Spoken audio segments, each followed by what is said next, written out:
Goedendag iedereen op deze 12 mei 2021. Ik ben hier te Hulst, Zeeland, Nederland. Ik heb hier nog wat prachtige beelden van het Stationsplein, de Hensestraat, Winkelstraat, de Grote Markt van Hulst. Belangrijk om even mee te delen, vanaf volgende week mogen de terrassen open vanaf 6 uur in de ochtend. Meer bepaald dan voor ontbijt. Tot 20 uur op de avond. Dus momenteel is dat van 12 tot 18 uur. Er zijn natuurlijk ook wel nog andere versoepelingen die te lezen zijn op het net.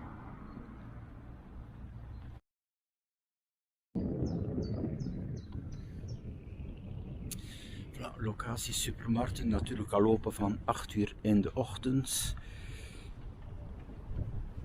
En ook nog altijd voor bepaalde doelgroepen vanaf 7 uur.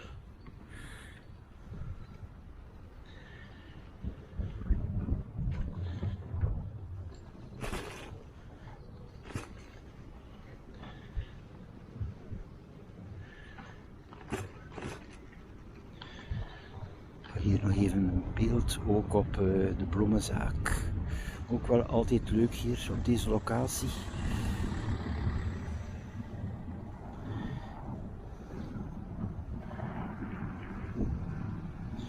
Ja, de kledingwinkel die terug open is, het is een totaal ander beeld. Ik zeg, enige tijd terug was het winkelen op afspraak.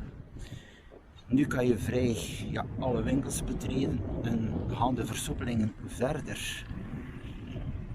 Dus hier de locatie van de karwei, de Jisk en dan aansluitend de supermarkten.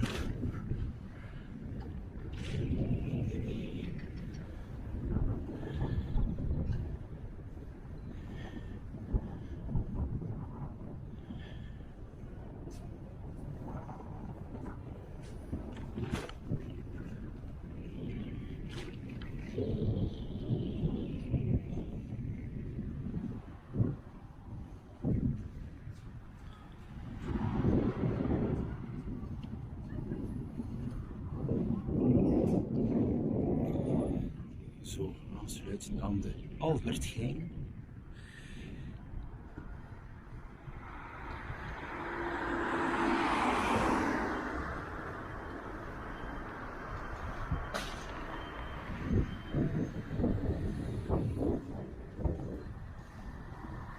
Je ziet, er is volk. Ik zeg, men is vrij van overal te gaan winkelen. Men kan van de ene winkel naar de andere.